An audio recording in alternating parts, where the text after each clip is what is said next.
Welcome everyone. I'm Lottie Starshot, a local magic girl with just a slight gotcha addiction. I hope everyone is doing well today. Today, I will be playing the demo of Threads of You Beyond the Bay by Lavender Studios.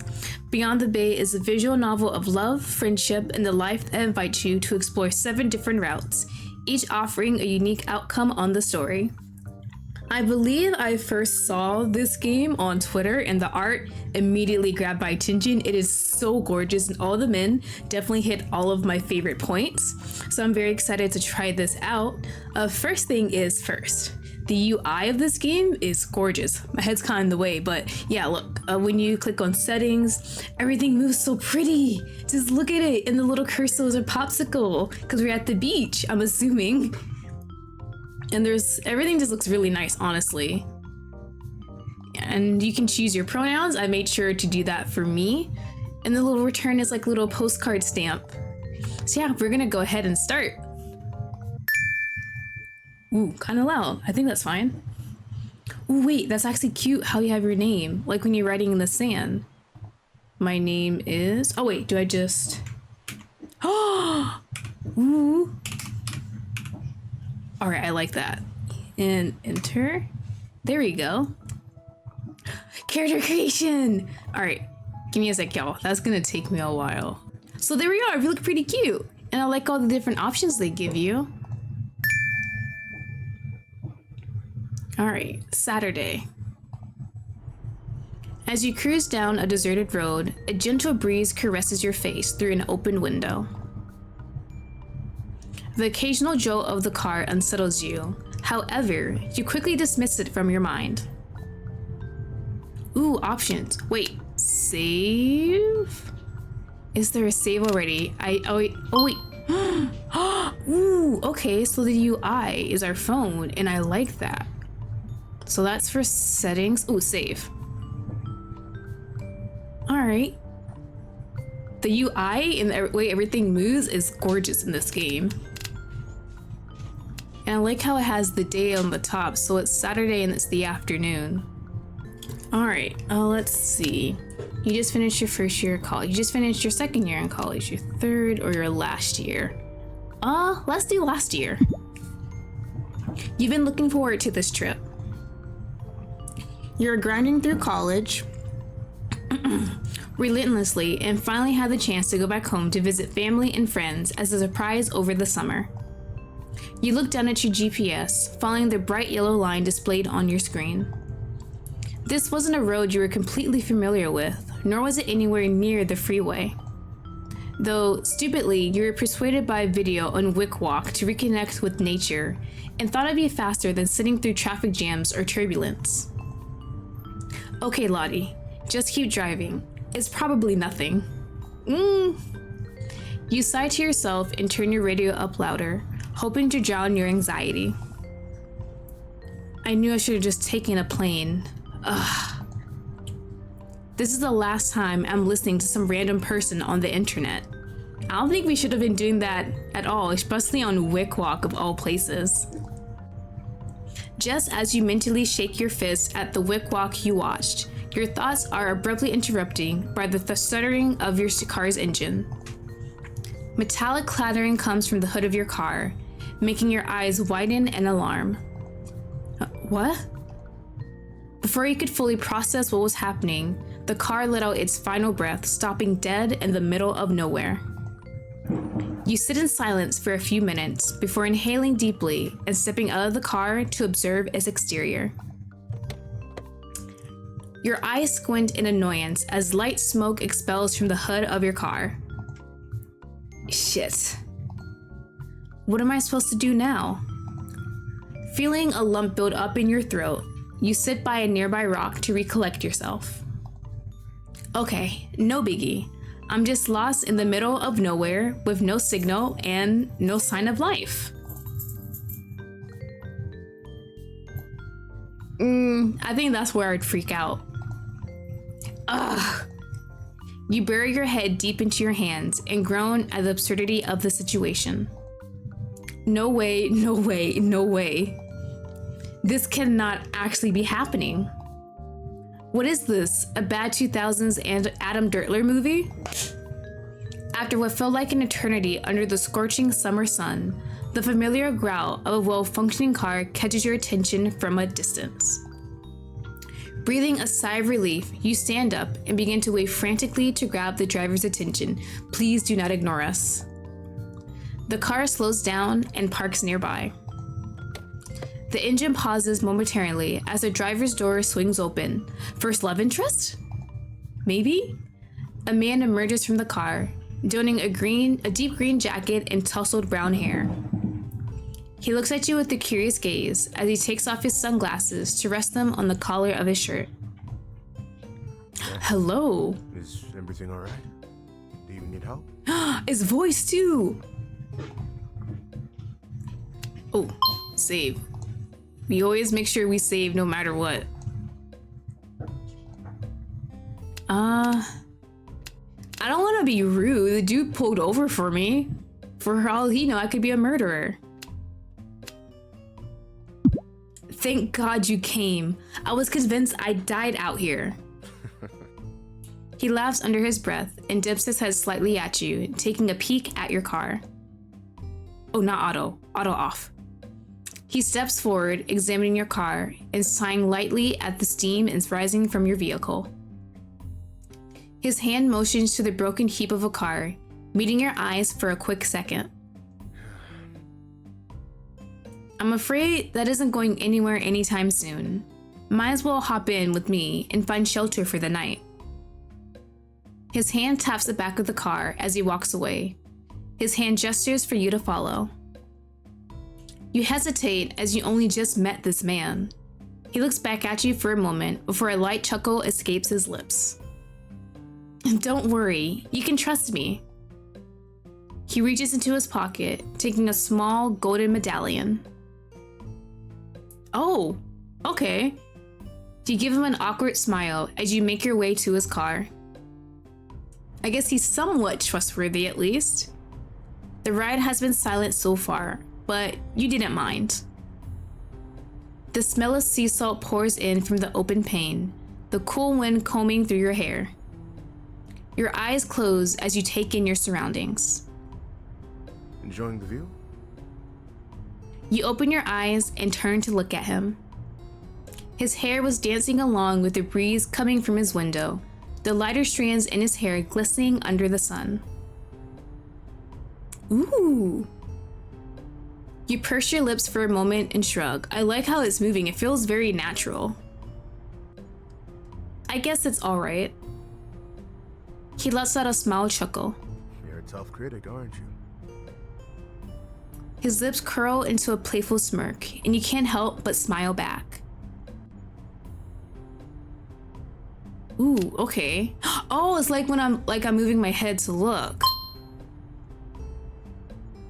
Where are we? Third choice. E.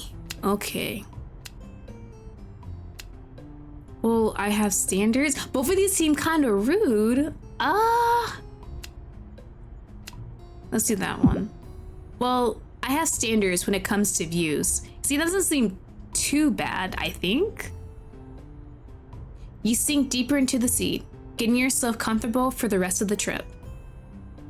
He turns down the volume of the car radio, allowing the soothing sounds of nature to take center stage. So, it'd probably be nice to get to know your travel buddy for the next God knows how many hours. Might as well break the ice. You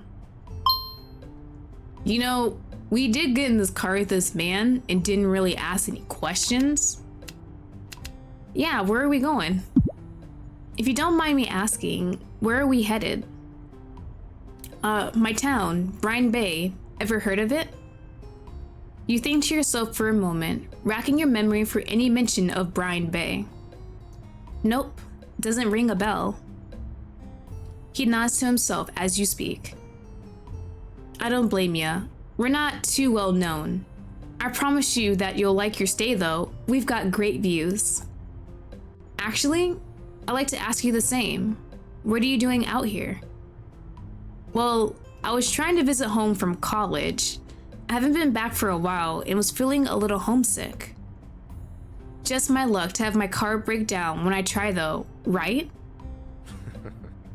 He offhandedly laughs at your joke and taps lightly on the steering wheel. Yeah, that does suck.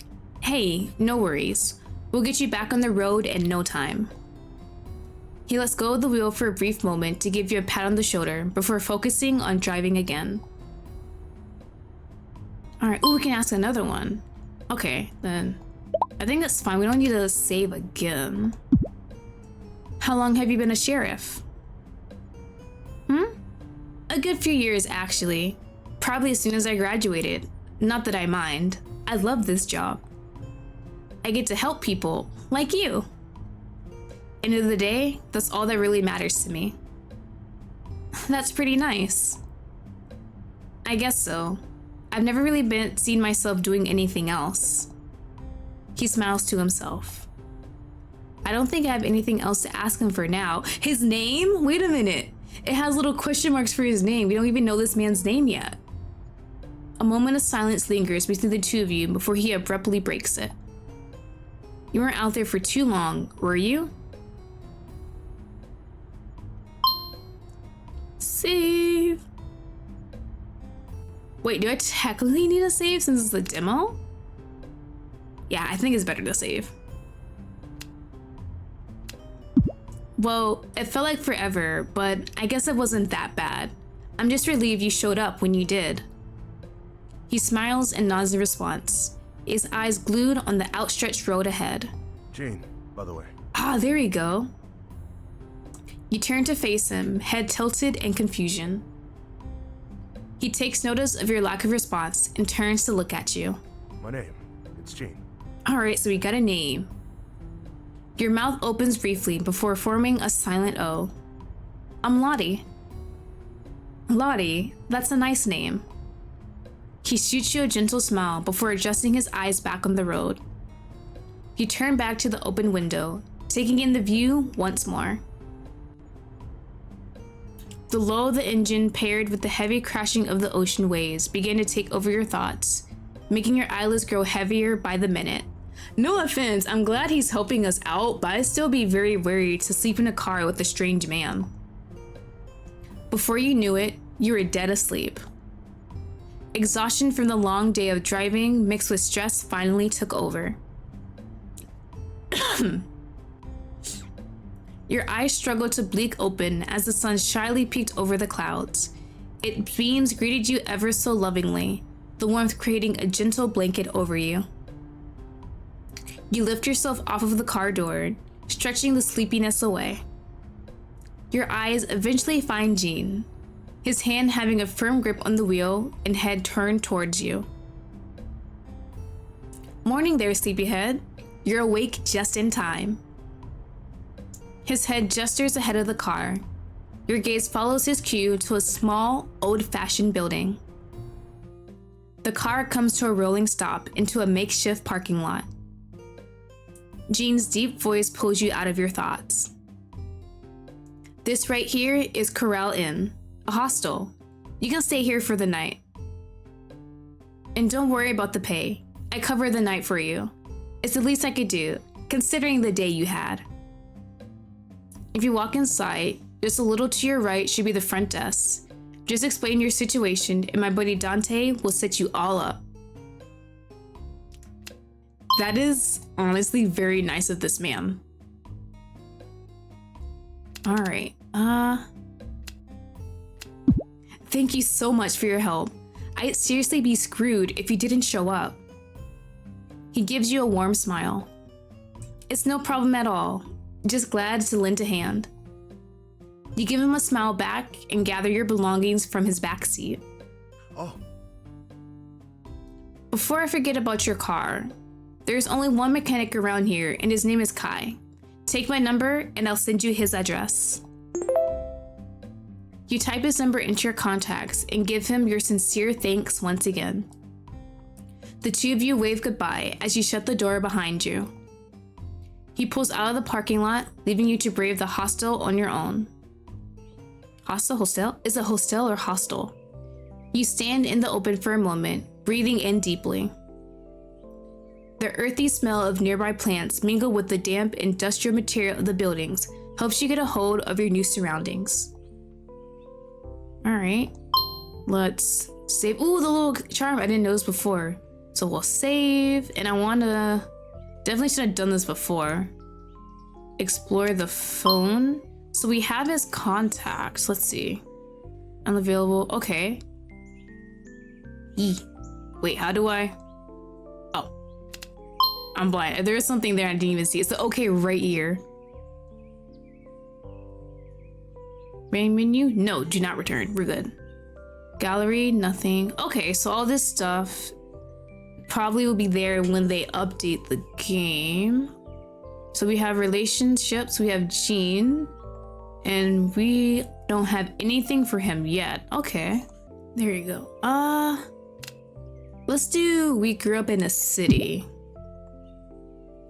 Yep, nothing like home. Sure, it wasn't exactly where you wanted to go, but it honestly felt better. The refreshing, clean air was nothing like the city you grew up in, nor the only one you've been staying in for college. It was nice to be in a quieter environment for once. A flock of birds chirped overhead, flying information towards the horizon. Watching them, you realized the sun was beginning to set right past the small corner lot of shops. The sun's setting already? How long had we been driving? Glad I didn't choose to just walk to society. I probably would have been walking for days. You looked down at your watch to plan your next course of events. Your body was practically begging you to crash in for the day, although you really should be getting your car sorted out first. Alright, I don't think it will be bad to check the mechanic out first. It seems like a small enough place that going to the mechanic shouldn't take too long, right? You think it over for a moment and decide it would be best to talk to Kai as soon as possible. I really should get this sorted out first. You lug your backpack over your shoulders and check your phone for the address. Following the directions on the text from Jean, you make your way to the workshop to meet Kai.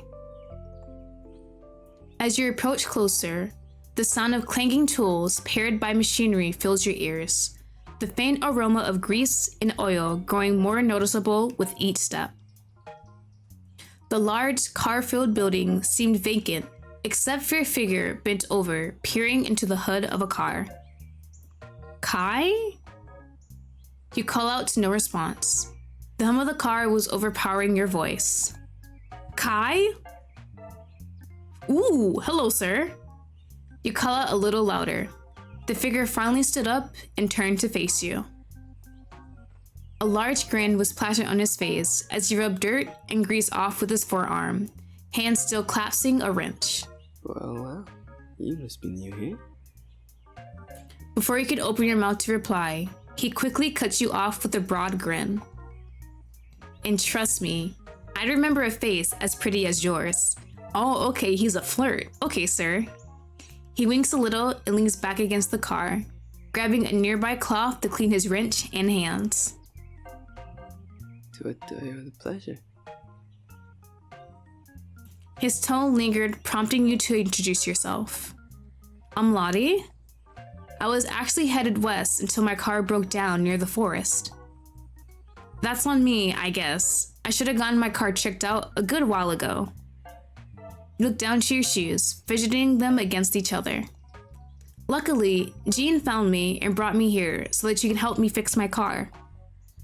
You look back at him and smile awkwardly, feeling a bit embarrassed about the whole situation.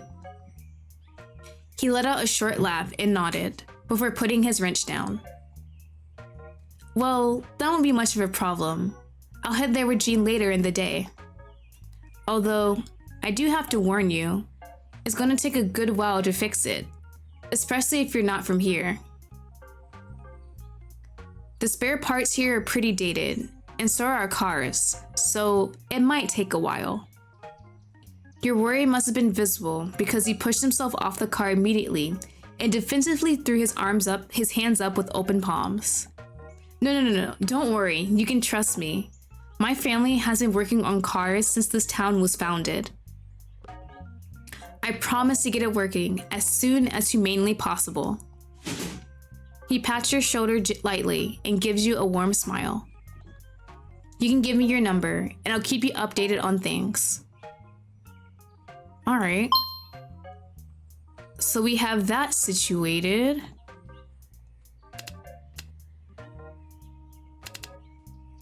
Yeah. You chuckle a little at how frantic he got and nodded. Thanks for the reassurance. I appreciate it. He grabs his phone out of his pocket and hands it over to you, the screen displaying a small prompt for your information. As you type in your number, you spot him peeking over to the side. His deep brown eyes scan all over your face, almost as if he were studying you down to your smallest features. You feel your face flush for a moment before handing it back to him. There you go. I will be looking forward to hearing from you. Great. I'll send you a message when I get around to working on it. Hope you have a good time here. He gives you another wink before turning around to continue working on the car behind him. Alright, time to get myself some sleep. I'm beat. Your shoes crunch against the gravel as you make your way towards the entrance. The steps of the inn's wooden porch creak with each step, making you hurriedly take longer strides. As you open the door, you're greeted with surprisingly homely decor. The state of the building itself was just as decrepit as the exterior, if not worse. But someone was definitely doing their best to make it look good. Recalling Jean's directions, you take a few steps towards the right. A small wooden counter comes into view. A few monitors lined up on it, though only one seemed functional. You notice a man sitting behind one of them. The name tag on his shirt read Dante. He didn't exactly look ecstatic to be here, but he also didn't look like he hated it. Hey there, I'm Lottie. I think John might have mentioned me to you? You hold your breath, hoping John wasn't lying about paying for the night. Dante looks up at you and down for a moment with a puzzled look before looking down at his phone. Oh, huh. Guess he did. Alright then. He sighs to himself before standing up. You're stunned for a quick second as he towers over you. He turns to grab a couple of papers from the shelf of files and books behind him. With a soft thump, a pile of papers falls in front of you. Okay, Lottie, all you have to do is sign a few things and she'll be ready to go. May I read what I'm signing though first? You write down your information, occasionally glancing up towards him. He was back in his seat, tapping at the table with a pen and glaring right into your soul. Oh, okay. Jeez, creepy much? All done. He slides over a small metal key with slight rusted on its edges. Your room should be number 069. Don't make too much noise and no hot water past 9 p.m. That's an interesting rule. Okay. And the funny room number, ha ha ha. Even for small amounts like for tea. Okay, good night then. He ignores you and goes back to scrolling on his phone. Well, isn't he just the most hospitable? You walk around the hostel, mentally counting each door and giggling to yourself over the childish number I thought we would. You eventually end up on the second floor, finding your room right by the stairs. Okay, John, let's hope this room isn't that bad. I feel like as long as there's no noticeable stains or bed bugs or roaches, we should be fine, right? Taking a sharp breath, you insert the key and turn, not expecting much of a view. Whoa, hey, that's not too bad. For being a rundown place, this was a pretty nice room. Much better than you expected from the exterior or lobby. 2 large windows greet you, luminescent moonlight shining through, illuminating the dark room. Despite being summer, the well-conditioned room made a cool breeze wash over your body. Not bad, John, not bad. I guess it wouldn't hurt to Lottify the room a little. Dropping your backpack and kicking off your shoes, You began to set up the room to fit more of your liking. Ooh, does that say Glock? Hello? Can I? Oh, it's clock. I'm sorry. I'm so sorry. It's clock. Oh my god. Ignore me, people. It's clock. Oh my god. Jesus Christ. Oops. The little thing looks like it's for it. I thought it would be like a funny joke, but never mind. Alright, so you got plushies. Oh, you can scroll. You gotta scroll, y'all, if you didn't know. Alright, so wall. Oh, okay. Corkboard. We're really adding a lot of stuff even though we're staying here for what, maybe 3 days max? I hope it's 3. Alright, posters look nice. The desk, concho, plant, lava lamp, frame photo. Let's do the plant. And Hango bowl, wooden boards, buoy wheel. Let's do wooden boards. E.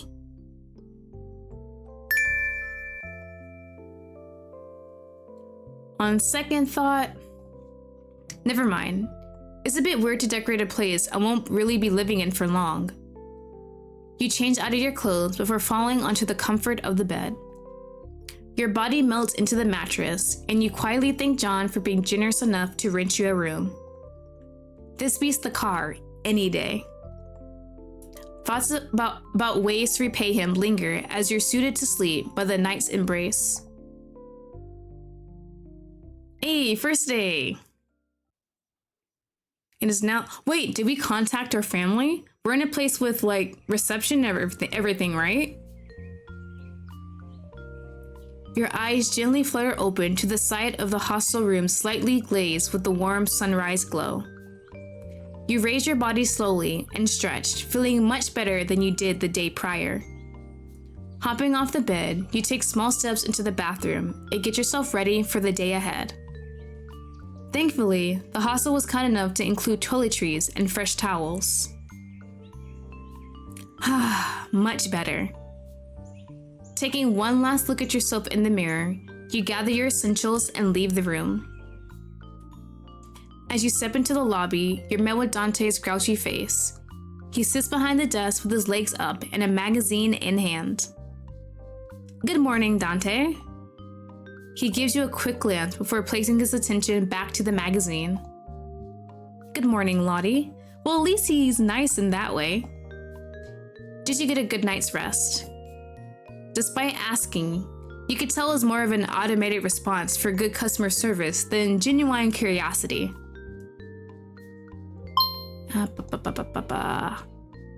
We always make sure to save.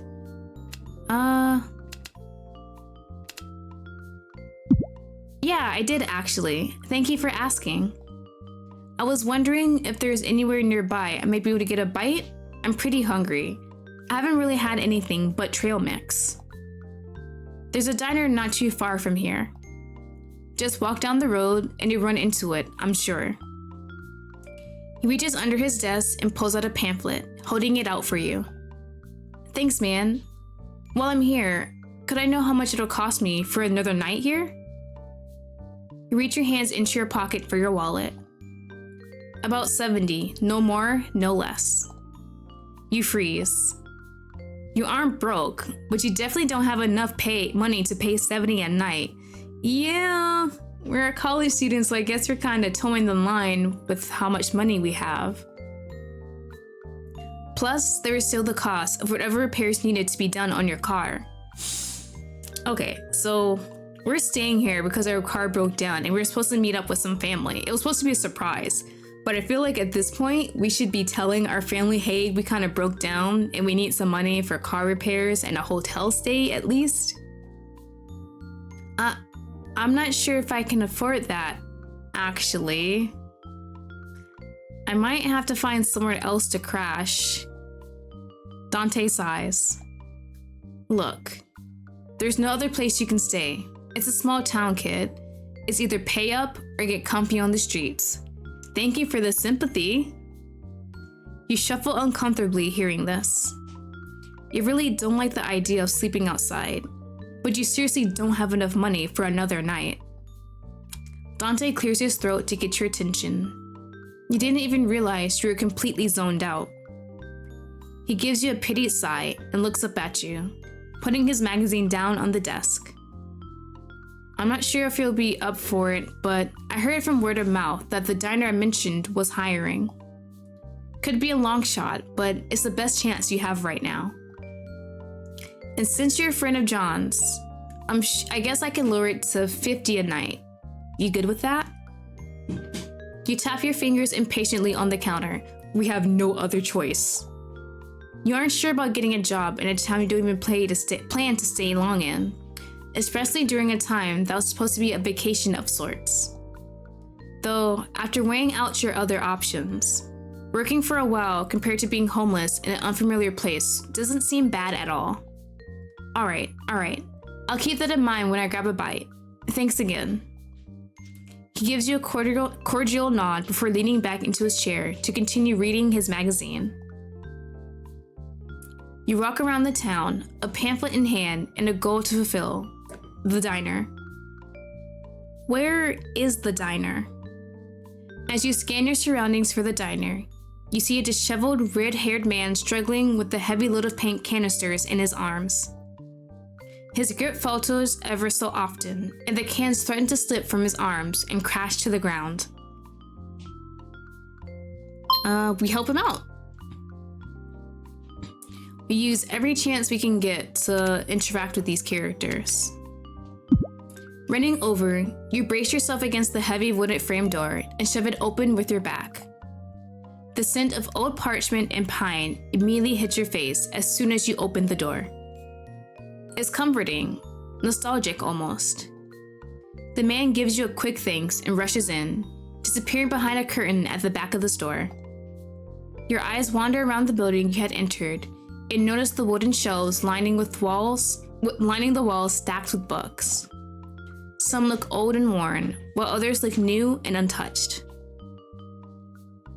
You gently push the door shut and step into the store. A soft ding echoes, signaling your entrance. You feel the warmth of the sun fade as you move further inside. With your hand outstretched, you glide your fingers across the long rows of books, feeling their distinctive textures and rich designs. Looking up at one of the shelves, a familiar title catches your eye, and you make your way towards it. I haven't seen this series in forever. Wait, has there always been this many volumes? Trials of Tempest, the series that held so many fond memories of your childhood.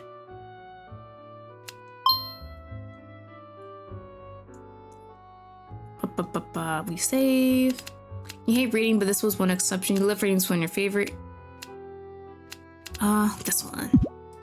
Reading was a common pastime for you, and Trials of Tempest happened to be one of your favorites. Rather than going outside or playing with friends, you chose to instead get comfortable in your bed and read. Eventually, the author stopped producing new volumes, so any hope of new stories was quickly dimmed out. I like how the choices lays out our personality. Yeah, that's the word. It lays out our personality and everything about us. Average height, we're good. You smile to yourself and reach up for the book. Your legs wobble a bit as your feet strain against the ground, a small ache going through your arms. Suddenly, a shadow looms over you, and you feel a large hand gently rest on your shoulder. The subtle pressure makes you lay your feet flat on the floor, grounding you and releasing the tension in your body from stretching. You watch as another hand gently grabs the book before you could. You turn around and see the man from earlier smiling softly at the book, brushing off any dust from its cover. A low chuckle escapes him, and he shifts his gaze towards you. Trials of Tempest. I'm surprised anyone else knows about this book. I used to love this series as a kid. What about you? He holds the book out to you, letting you take hold of it. You take it, observing its cover. Yep, definitely haven't read this volume yet. Let's do the first option.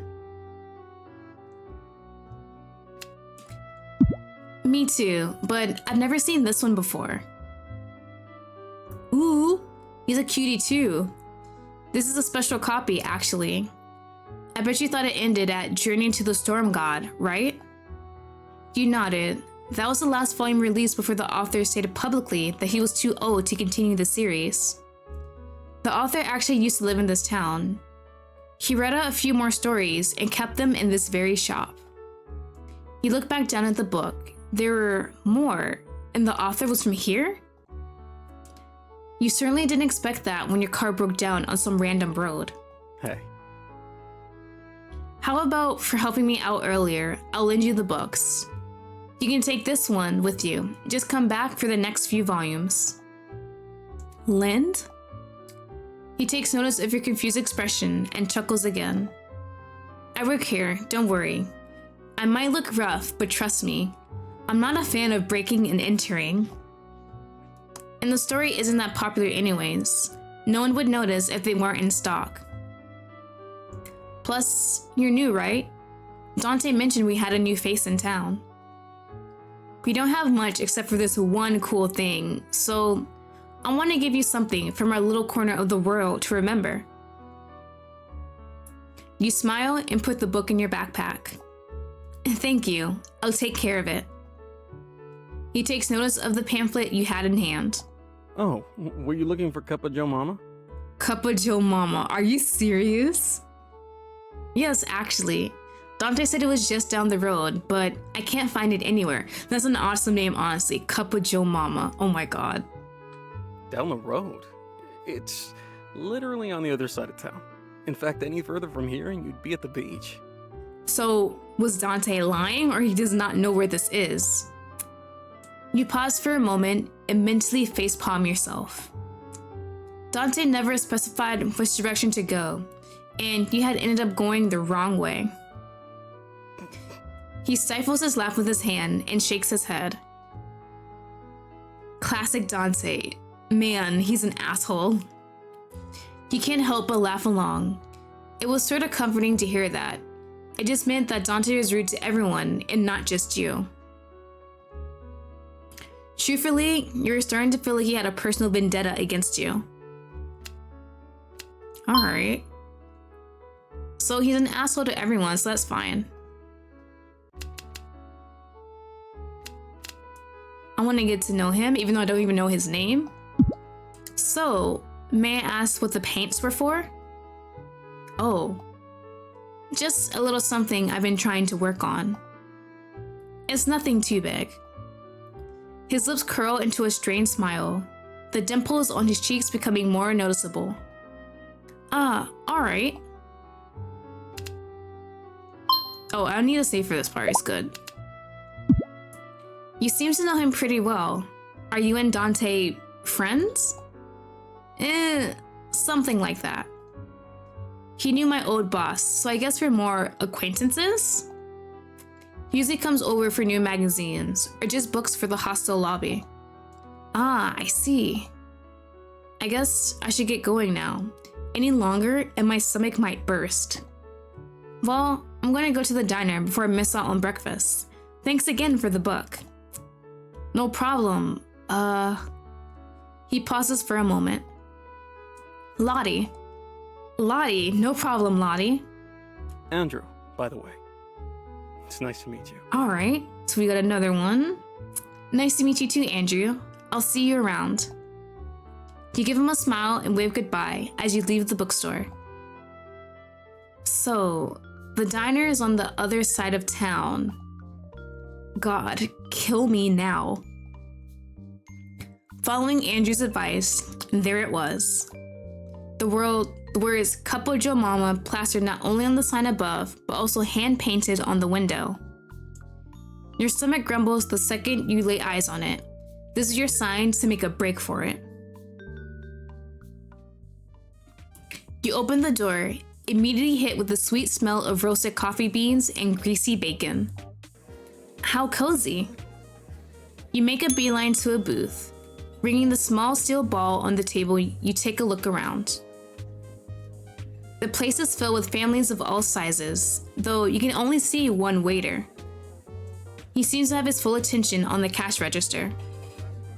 His head perks up from the registry, and you watch as he grabs a small notebook rushing over to you. Hi, what can I get for you today? He's a cutie, wait a minute. He might be best boy. He's a bit quiet, but nonetheless, you understand him perfectly. Is this a bad time to order? No, definitely not a bad time. The other waiters are just on leave summer. You know? He gives you a toothy grin, and you can't help but smile back. He suddenly raises an eyebrow, his eyes trailing your face. Are you new here? I don't think I've seen you around here before. Yes, I am new.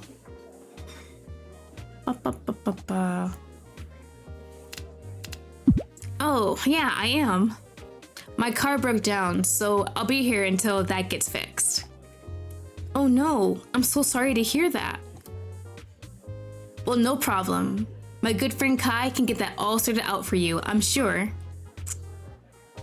You continue explaining your situation to him, not holding back on the little details. Is he sitting in front of us when he's supposed to be working? So much so that you hadn't noticed he was now sitting in front of you. His eyes don't seem to leave yours, paying close attention to your words, a stark difference from Dante. It was pretty refreshing. Wow, that sounds like a lot. But hey, what's your trip with an empty stomach, right? As if on cue, your stomach emits a loud rumble, which makes the both of you burst out laughing. Well then, what would you like to eat? On the house. I know you're low in cash right now. Wait, that's so sweet of you, sir. Can I at least give you a tip? You know, considering the hostel and car cost, are you sure? I don't mind using a few dollars. He shakes his head, his messy blonde waves bouncing as he does. Take it as a welcoming gift. You look down at the worn-out menu laid before you. Well, if you insist, let's just order something simple, like pancakes with bacon and hash browns and orange juice, and I think that should be fine, right?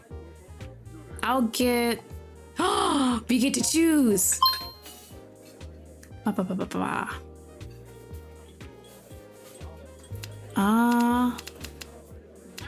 Mushroom soup?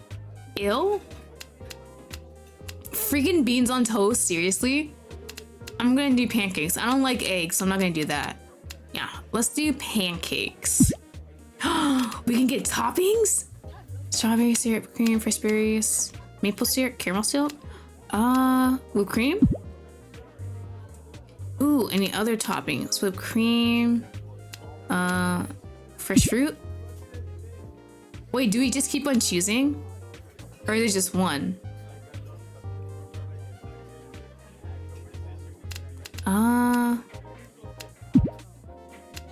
Wait, am I stuck? Oh, I think I might be stuck. Wait, no. I think we're good. That's all. Okay. Would you like anything else? No, that's all. And that'll be all. I kind of clicked randomly at the end, so I guess I'm gonna have kind of a wild order, maybe? He looks up from his notebook after jotting down your order down, flashing you a friendly smile. And great, I'll come back in a bit with your order, miss. You watch the man make his way towards the kitchen, where your eyes take notice of a help wanted poster, messily plastered up on a notice board. It looks as if it's been up there for a while, as the corners are torn and stained with a mysterious liquid. Dante's words echo through your mind as you're reminded of your lack of money. Right, a job. I'll ask that waiter about that when he comes back. So if we do take up this job, how long do we plan on staying here? Depending on how the pay is, we won't just get paid immediately, right? Or is it different here? A few moments pass before you see him approaching your booth, carefully holding your food and gracefully maneuvering through the tables nearby with his signature smile. Here you go. Hope you enjoy your meal. Just call out to me if there's anything else you like. He gives you a small nod and turns to leave. Wait, I saw that this place is hiring. Are positions still open or am I too late? His head snaps toward you, his face painted with surprise and eyes gleaming with excitement. Yes, yes. They're still open. Oh man, we've been looking for some help for ages. I'm so happy that you're interested. His voice rises into a normal speaking volume as he lets his eagerness show. Taking a quick glance around the bustling diner, it is obvious to anyone that there is severely understaffed. You give him a big smile. You can tell he's going to be a great coworker. That is, if you get hired. I think they're desperate enough, so it should be fine. So, am I going to need to submit my resume to apply? Who should I even talk to? You peek past his figure to see if you can spot a manager running around. His face fills your view as he moves his head to meet your searching eyes. His smile was unwavering. I think the person you're looking for is yours truly, miss. Oh, and no worries about the resume. You're hired. I would at least like to know your name, though. You raise an eyebrow at him. You're happy to be employed, but you question the practice of the diner under this man's management. You notice he's fidgeting with his uniform as the two of you speak. You wonder how he even survived this long in this line of work, being the quiet man he is. Right, my name. It's Lottie. Okay, Lottie. You can finish eating here and meet me in the back. I'll be happy to show you all you need to know. Without another word, he starts to walk away before quickly turning his head to look at you again. By the way, my name's Chris. It was nice Hello, to meet you. Chris. It's nice to meet you too. Chris then continues to the register, where a small line of people are waiting to pay. Now that I realize it, even if we don't get paid weekly, since it's a diner, we'll most likely get tips, right? It was nice to meet you too, Chris. He's already busy with another customer by the time you answer back. Once full and content, you make your way toward the staff door. Well, you can only assume it was the staff door. Chris flew out of it with a few dishes in hand a moment before. As you step through, your nose is hit by a delicious mixture of aromas created by all the different meals being prepared. Your smelling escapade is interrupted by Chris hastily busting through the swinging door, dirty plates stacked in his hands. He lets out a small gasp upon seeing you. Hey. Give me a second, please. You nod as he brushes past you, quickly placing the dishes in the water-filled metal sink. They hit the bottom of it with a muted clank. Chris grabs a cloth, drying his hands while he turns to you. He lets out an exhausted sigh. We'll start your training in just a moment. I need this. His eyes tell you everything you need to know as he looks at you. He has probably been on his feet all day. Since he's like the only waiter, he's definitely running himself ragged, and I'm glad we could at least help. You watch as he lays back on the wall, sweeping away some sweat droplets on his forehead. His slightly disheveled hair frames his eyes as he gazes at the ceiling. His eyes suddenly meet yours, a shock running through your body. You quickly look away, embarrassed that he caught you. From the corner of your eye, you see him straighten up and sheepishly reach a hand behind his neck. A single thought then snaps you out of your embarrassment. Wait, did he say training?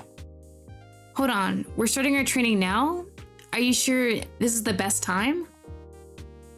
Chris drops his hand and nods his head gently. We need help as soon as we can.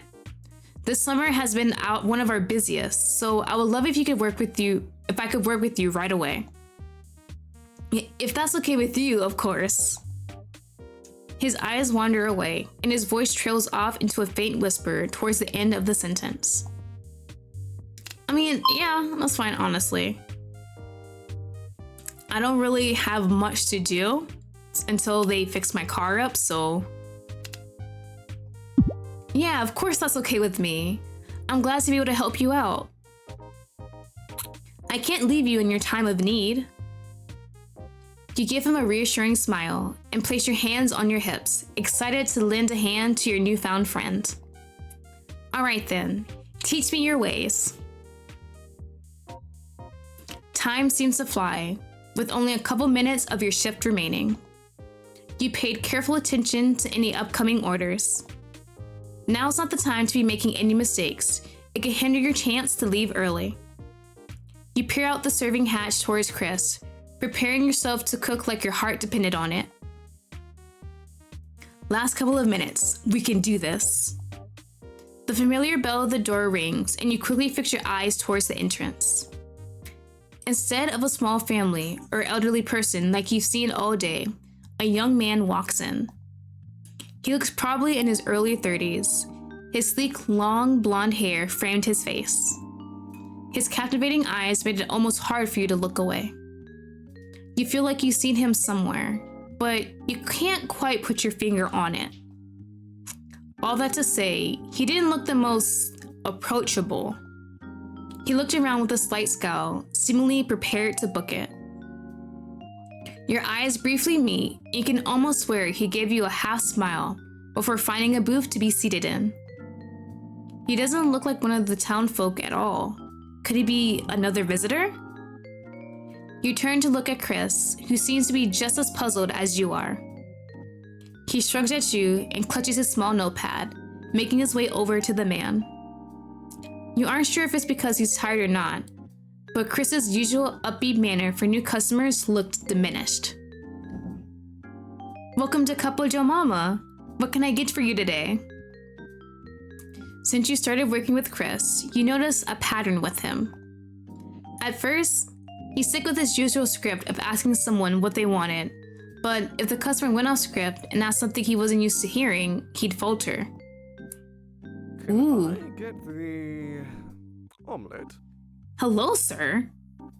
But with just the egg whites. And lightly beaten, not whisked. Whisking makes my face bloat. Sir? That seems like a lot for something you can just make yourself. I've got to shoot next week. I can't be bloated now, can I? Use pink Himalayan salts if possible. I don't want any preservatives in my system. Sir, you came to a diner and you're asking all these demands. Oh, and hold on any extra spices. I'm a simple man. Just salt, pepper, and a hint of tarragon, and a pinch of cumin will do. Also, don't cook it the American way. Do it in French. I prefer my food authentic. You are authentic, yes? Yeah, the place called Couple Joe Mama is very authentic. The well-suited man nods his head towards the large window beside him, the words authentic homemade recipes plastered outside in a large red font. Yes? Good. The man pulls out his wallet and pays for his food. Oh god, we're gonna hate him, are we? Chris comes back with a small torn page, slowly pushing it over to you. Oh no. Sorry, Lottie. I didn't get most of that. It's alright, Chris. I'm sure none of the things he mentioned are real anyways. He giggles and nods. Yeah, okay. Do your best anyways. Alright, hopefully I will make the best omelet ever. He doesn't even care I didn't do his specific specifications. With that, Chris leaves to clean a few empty tables from the customers that had just left. How hard could it be? Crackle a couple of eggs, separate the yolks from the whites, mix it lightly? You got it, Lottie. You grab a bowl and confidently crack the first egg, successfully separating the yolk from the whites with ease. Oh my god, I'm basically Gordian Ramsley. Feeling optimistic, you move on to the second egg. However, this time, the yolk breaks and drips into the egg whites. Will he be able to tell if there's a slight yolk in it? A little yolk wouldn't hurt. He probably wouldn't even notice. Oh, I can feel our doom already. You start mixing, aiming for a light and fluffy look. Despite your efforts, however, the whites refuse to cooperate. I should just whisk it at this point. You hold onto the whisk with a strong grip and mix vigorously, trying to salvage the situation. Instead of forming soft peaks, they remain stubbornly runny and lackluster. Can we just tell him, oh no, our cook passed out, you're gonna have to leave, you gotta get him to the hospital? Wow, this is not giving Chibli. Whatever, let's just cook this thing. You heat up a nonstick pan and pour the egg mixture into it, the consistency looking far from ideal. What did he want in it again? He only mentioned spices, right? Whatever, regular salt and pepper never hurt anyone. You sprinkle some grated cheese and chop vegetables onto the layers of egg whites, topping it off with salt and pepper. As you attempt to fold it, it tears easily, oh no.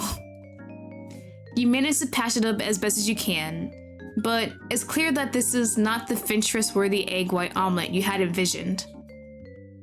As you plate the omelet, hand it to Chris, you can't help but feel a mix of disappointment and embarrassment. Hopefully, it tastes better than it looks. Oh god, I am not ready for the tearing into my ass this man is going to do to me. Oh god, yep, he's not gonna be happy. Chris, unaware of the small war you had with this man's oddly specific recipe, makes his way over to present it to the customer. What's happened here? Chris tries to speak, but he cuts him off. No, actually, I know what happened. Your chef is terrible. Just look at this omelet. It is my first day, sir. I would appreciate some compliments. It's obvious she can't separate the yolks from the whites. It is most definitely whisked. Not to mention that it's clear to anyone's eyes that it is under-seasoned. I'm deeply sorry, sir. It's actually her first day. Before Chris could even finish his sentence, the man puts his hands up and stands up from his seat. His figure towered over Chris, looming over him. Okay, we need to kick this man out of town. Did you even try to get my order right? I bet you wrote it down wrong, because there is no way a chef could mess such a simple order up. Hello? I can sue you for this. Do you even know who I am? No, sir, you're a rude customer. Shit, this could get messy. You swiftly exit the kitchen and rush over next to Chris, hoping to defuse the situation, or maybe knock a few teeth out of this man's mouth.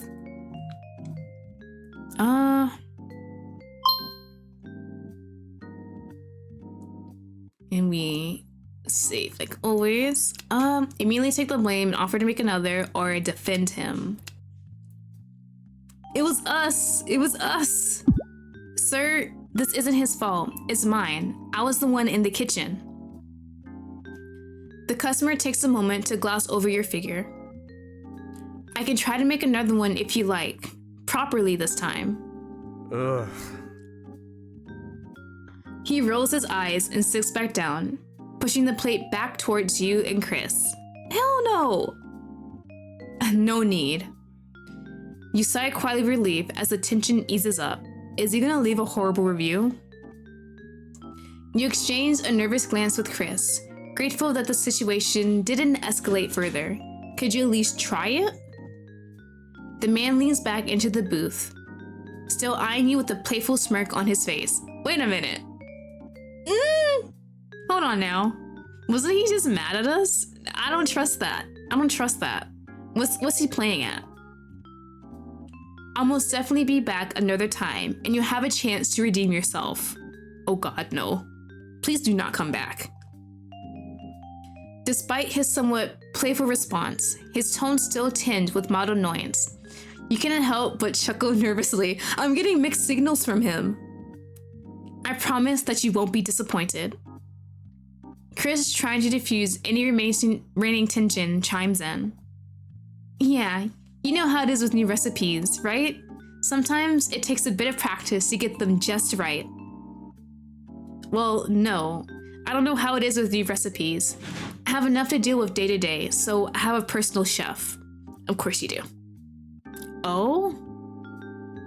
But I suppose you're right. I'm looking forward to that improved meal, Lottie.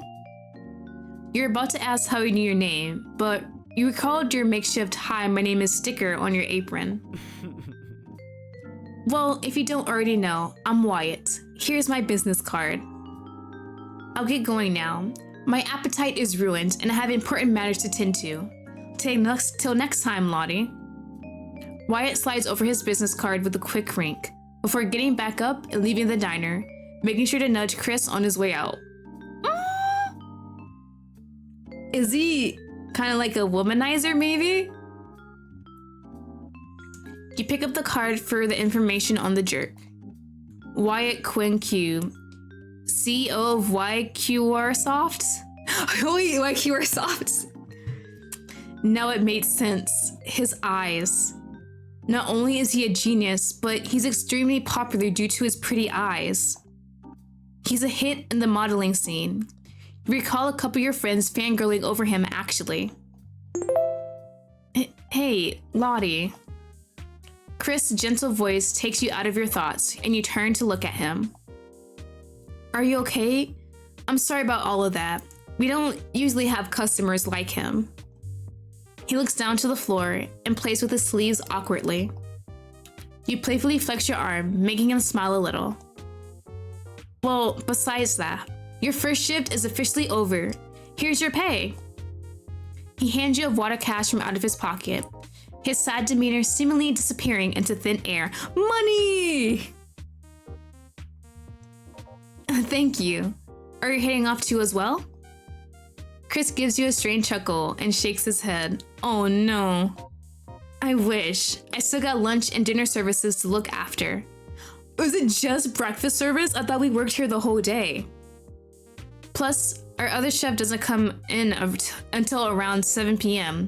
Someone's got to be here in the meantime. Has he always been working like this?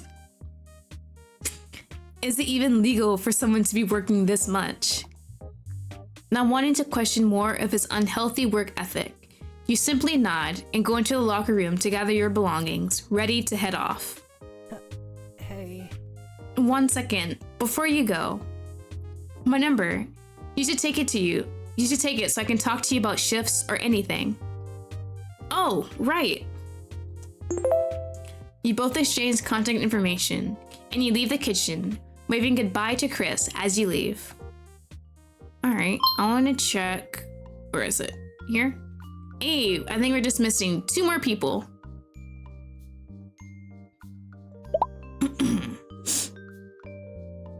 You look down at your phone as you exit, curious about the time. Alright, it's only the afternoon. The number 1:30 p.m. shone brightly on your screen. Huh, still pretty early. I thought it was here for longer. I guess it wouldn't hurt just to walk around. Following the general direction of other townsfolk, you get to see more of what the town has to offer. Jean wasn't wrong. It really was a beautiful place. You find yourself in the town square. A fresh breeze blows through your hair as you take in your surroundings. The streets were crowded by people and had stalls lining them. Each stall proudly displayed their own unique produce and cuisines, with the most notable being fish. As you walk past the stall to observe them one by one, you catch sight of a familiar figure. Past his figure, you can see a shorter, silver-haired man who seemed to be talking with him. The man had his arms crossed, donning a tired look on his face. He isn't the kind of guy you would expect him to hang around. But then again, you don't necessarily know him well enough to be making that kind of assumption. Might as well go say hi. Who are we talking about? Greeting to yourself, you approach the duo and reach to tap him on the shoulder. Ah! Jean turned towards you, his face lighting up as he realizes it's you. Wait, he's cute too! Hold on! Lottie, didn't expect to see you here. Have you been settling in well? Yep, I'm actually exploring a little right now. And you managed to get a job at Capo de Mama. Capo de Mama? I love that place. Great coffee to start the day with. I'll definitely be seeing you around there a lot more. His eyes disappear from grinning widely at you. Your eyes briefly flutter to the silver-haired man. Upon noticing your gaze, the man sharply turns away. Shy? Jean takes notice of your curiosity and takes a small step back, placing his hand on the stranger's lower back to lightly push him closer to you. He looked at Jean with his eyes widened, startled by the sudden contact. Jean placed his arm around the stranger's shoulder, tightening his grip slightly as he spoke. This here is good old Vince Matador. Don't mind his behavior. He isn't used to new people. Vince's eyes narrowed as he gave Jean a curt glare before taking a glance at you. It was short-lived as he chose to give his attention to the ground beneath him instead. I love you. I love you. You do not know how much. It's nice to meet you, Vince. I'm Lottie. Vince says nothing in response, seemingly unwilling to introduce himself to you. Instead, he keeps his eyes downward with an occasional glance at Jean. Jean sighs deeply. Come on, Vince. We talked about this. Vince bites the bottom of his lip before looking up at you. Hey. Jean told me about you. Quite the predicament you've gotten yourself into. With the car and all. Oh god, have you ever fallen in love with the man so quickly before? His voice is pretty quiet, sort of like Chris when he's nervous. Vince leans more to the mumbling side. Yeah, it's pretty unfortunate, but that's not to say good things haven't come from it. It's still a vacation, I guess. Minus my new job, of course. Vince's attention wasn't on you by the time you had finished your sentence and was fixated on the ground once again. Jean gently nudged Vince, jolting his attention back to you and the discussion at hand. After some short hesitation, Vince spoke back up. Well, that's an optimistic way to look at it. I'm glad you're not too bummed out about it. Vince's attention shifts back to Jean, who shares a nod of agreement. Silence fills the air for a moment before Jean clears his throat. Say, why don't you show Lottie around, Vince? It's about time I headed back anyway. I gotta get dinner started. Vince gives Jean a solemn look, his eyes practically begging for him to not leave. Jean, on the other hand, gave Vince a few gentle pats on the arm and a reassuring grin. Alright, I'll leave you to it then. See you around, Lottie. Bye, Jean. You wave goodbye as he turns his back to leave. Vince's face scrunches up as he yells out for Jean. You're a little taken back as he has been pretty quiet up until now. Hold on now. I never said I would. Jean, get back here. Jean ignores his pleas as he takes a final look back to wave goodbye before disappearing into the crowd of people. I'm so sorry, Vince, but I'm a very nice person. Vince's shoulders drop in defeat. He heaves a big sigh, turning his attention to you. I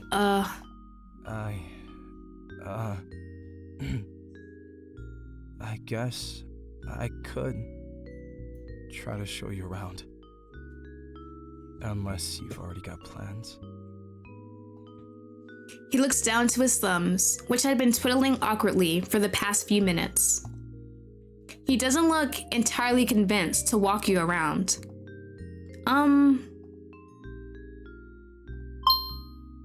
I want to spend time with him, but he doesn't look like he wants to.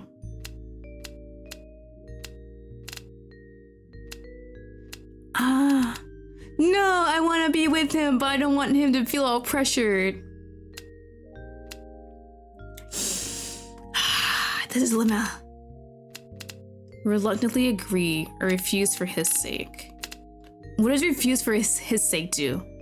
I think I'll do that one. I want to be nice to him. He doesn't seem... No, but I want to know him. No, we're gonna get... I guess so. I think I already saw most of the town earlier today, though. Vince purses his lips when he hears your... No, wait! No, wait! I'm going back. Hold on. No, we're not doing this. Hold on.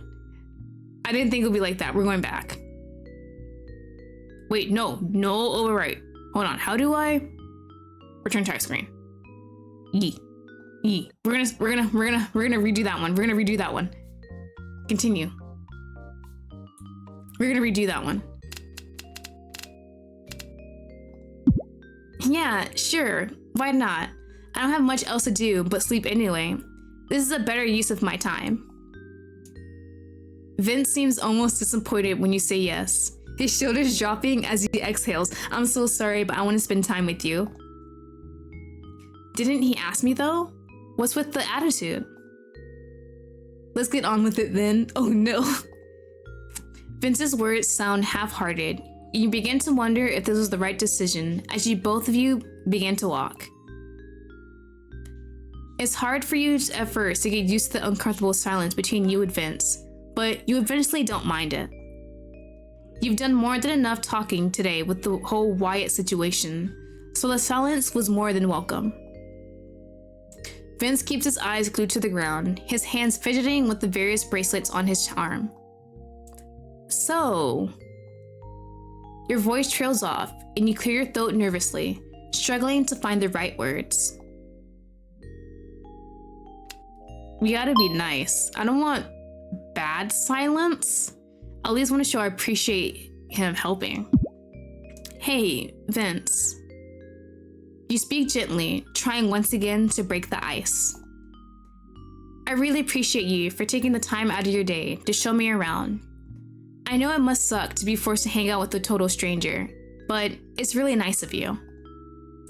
Vince's shoulders visibly relax as your words seem to have a positive effect on him. He looks at you and gives you a half a smile. No, it doesn't suck. I just don't really get out much. I'm not even sure what to show you, really. Just show me your favorite places. Maybe it'll help me to get to know you a bit. He leads you to a place like his favorite record store and a cozy coffee shop, his genuine enthusiasm evident as he talks about them. As the two of you make your way around a familiar corner, your attention is drawn to Andrew's bookstore. Through the windows, you catch a glimpse of him reorganizing books and engrossing in conversations with a few customers. Vince's eyes naturally follow your gaze, and his steps come to an immediate halt. Oh? Let's go to another part of town. You turn to him and notice his eyes fixed on Andrew, though his expression isn't a pleasant one. They have history together? I feel like asking would be intruding, so I think we should just go ahead. Acknowledging his apprehensiveness, you offer a reassuring nod. I probably shouldn't be prying. I can always ask about it again when I know him better. Sure, let's go somewhere else. I haven't been around there yet. You motion toward the opposite direction and offer him a gentle smile. His demeanor softens, a flicker of relief crossing his face as the hint of a smile tugs at the corner of his lips. As the both of you turn a corner, you suddenly hear the distant sound of music and applause. With your newfound curiosity getting the best of you, you follow the source and find yourself at a makeshift stage set up by what seems to be the town's local theater group. Approaching closer to the stage, the crowd's enthusiasm starts to excite you too. Taking a glance at all the performers, it was hard not to be drawn by the guy with the bright green hair. Ooh, you don't see that every day. Guess he's really wanted to stand out, huh? Oh, I guess Vince doesn't like him? You turn to Vince, who has his arms crossed and brows furrowed. What's wrong? I'm just not a big fan of crowds. Or him. You focus your attention back towards the stage, where the green-haired man was giving his final monologue. He happens to be one of the lead actors, his energy and charisma undeniable. His presence radiating through this crowd, mesmerizing everyone with each spoken word. Him? If by him you mean the walking highlighter, then yes, him. You stared a little at the comment, caught off guard by Vince's unexpected sense of humor. As the performance reaches its conclusion, the crowd ruptures into cheers. And your attention gets pulled back to the lead performer, though his eyes was already on you, his gaze direct and sparkling with intrigue. As the crowd slowly disperses, he boldly jumps off the stage and approaches you with a wide grin. You hear a small grunt of protest coming from Vince as he rolls his eyes. Hey there! You new in town? The name's Kevin. Do people in this town just know everyone? This is like the millionth time I've been asked this. Yes, actually, I'm Lottie. How could you tell that was new? He snorts sheepishly. I'm a regular performer here. Practically every week. I've seen the same faces countless times, but yours is definitely new. He gives you a playful smirk, his eyes holding a glint of amusement. Before you can reply, the man's gaze falls on Vince and his eyebrows rise as if he was just realized he was there. His smirk only strengthened. Oh, the vampire finally left his house? Proud of you, Pri. I really thought some sunlight would make you dissolve or something. Vince only musters up an annoyed glare. Satisfied with his tease, the performer returns his attention to you. Anyways, how are you finding Brine Bay? I'm sure it's not much, but it's got a few redeemable charms. It's pretty good so far. Where do I want to save it? Here. Well, I like it so far. It's quaint, a nice difference from the city. His eyes widen with surprise, and he excitedly grabs your hand. City? You're from the city? That's so cool! Ah, it's like one of those country boys who decides to someone in the city, okay. Yeah, I'm born and raised. You chuckle awkwardly at the sudden contact, and he quickly lets go. He clears his throat as his cheeks flush a light red.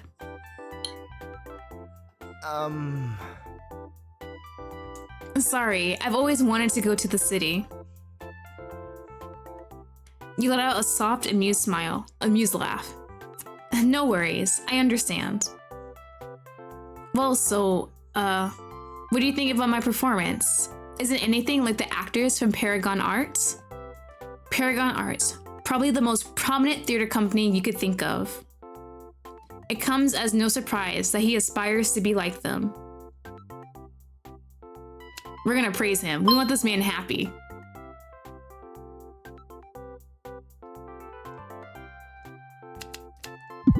Oh, definitely. I personally think you did better than those carbon copies I've seen. Did you see how riled up the audience was when you finished your scene? I've never seen anything like that. You've got something special. Excited, he grins and lifts his chin up triumphantly. Your response makes Vince roll his eyes and turns to look elsewhere. Thanks! Haha, need you say that? I hear it from the others all the time, but it's refreshing to hear it from someone new. I mean, come on, look at me. He puffs his chest out and does a small flex with his arm. I've got the charm, the talent, the extra it factor. I really think I can get far, just not here. He chuckles lightly, his bravado momentarily fading as he relaxes his posture. Not here. He seems well established, though. It's a small town, you know. Can't get my name out there if it's unknown. Right. But hey, I'm getting closer each day. Maybe someday you can even call yourself one of my very first fans. He gives you a quick wink. A voice suddenly calls for him from the stage where people have started to clean. Aw, crap. I gotta bounce, but He begins rummaging through his bag, pulling out a small business card that looks similar to Wyatt's. Feel free to reach out if you ever need a friend or want to catch another show. He begins to make his way back to the stage before turning his head to you to raise a hand and wave goodbye. I'll be looking forward to hearing from you. New contact! That's everyone! Let's go! And with that, he disappears into the crowd. You look up at the sky and notice that it's starting to get dark. Clearly, you stayed out longer than you would have liked to. It's getting pretty late. We should get going. Vince nods and follows behind your lead. While walking home, you glance down at the small makeshift card in your hand. Kevin Zuno. Recalling Wyatt's card, you retrieve it from your pocket and compare the two. Yep, exactly the same. Isn't this kind of plagiarism? Shrugging off the thought, you tuck the two cards away. So, what was that all about? What? Me and Kevin? Don't worry about it. It's kinda dumb. He waves his hand up dismissively as he mumbles under his breath to downplay the situation. If you say so. It was nice seeing you to be less gloomy, though. You gave him a small nudge and a smile as he dips his head to hide the flush on his cheeks. The both of you finally reach the hostel after a long walk back to the opposite side of town. You're just about to spend on energy and we're in need of a good night's rest. Well, I guess that's it for the day. Yep, thanks for walking me back, Vince. It's no problem. As you're about to turn, he gently reaches out, his fingers brushed against yours. Your eyes flicker for a brief moment down to your hands before making eye contact with him. Thanks for today, Lottie. I know I'm not the easiest of people to get along with, but you kept trying anyway. Not a lot of people would, so thank you for that. I had a good time. Oh no, he's best boy. Me too. I didn't even say, but it's fine. It's been nice to meet you. Would you, His voice trails off, cracking a little at the end. Would you maybe like to have my number? He averts his gaze and begins to nervously chew on his lip again. Unless you think that's stupid, which it kinda is. Why would you want my number? We just met. That's weird. You chuckle at his nervousness and nod. Sure, Vince. His expression relaxes slightly, a hint of relief tugging at the corner of his lips. He takes out his phone and quickly shares his number with you. It's a small gesture, but you can tell it means more to him than he's letting on. Well, I'll head off now. John would probably start freaking out if I'm not back before nighttime. Right. John did mention he was making dinner for them. Good night, Lottie. Good night, Vince. You smile at him as he walks off, glad he was able to come out of his shell by the end of the day.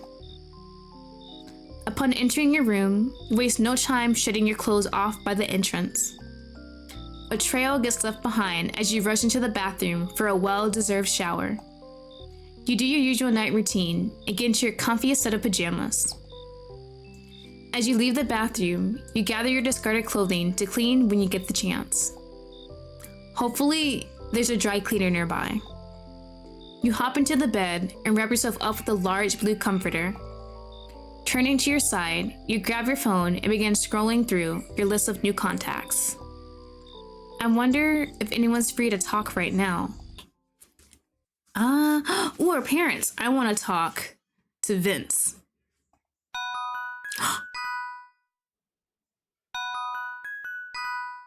Wait, is he gonna answer? Hello? Who is this? Vince? Oh, it's you. Hey. Hi. Is everything all right? Yeah, I wasn't expecting you to call me already.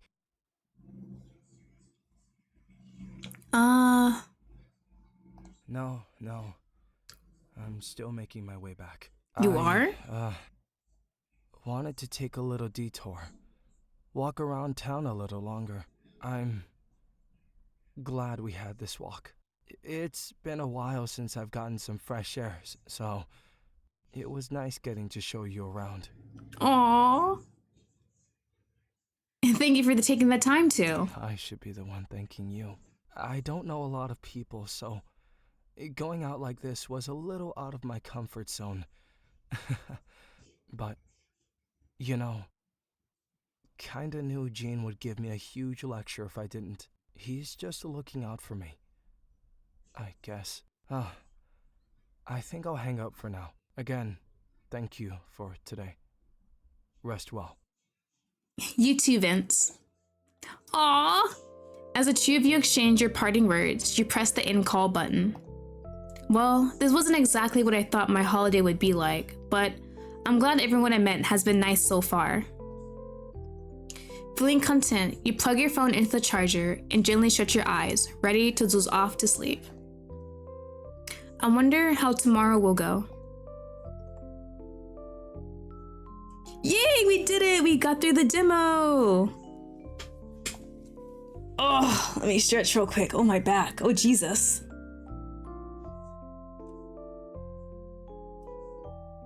Oof. All right. We're also hosting a fundraising campaign over in our coffee. Yee, I saw that. Yee. All right, we did it. We finished and played through the demo of Threads of You Beyond the Bay. I really enjoy that so far. I like when the demos kind of just have you getting to know the characters, because I definitely have a few faves. Two specific ones. Chris and Vince are 100% my top two right now, and I'm very interested to learn more about them. I really enjoyed the demo. The UI is gorgeous. But yeah, that was really fun. You guys should definitely check them out. I will be linking all their social medias and everything related to them, Lavender Studios, at the bottom, so you guys can check it out yourself. Had a lot of fun. Cannot wait to see more updates and when the full game is released. So yeah, I hope everyone enjoyed this video, and I hope you do check out this game and support Lavender Studios. Thank you for watching. Bye!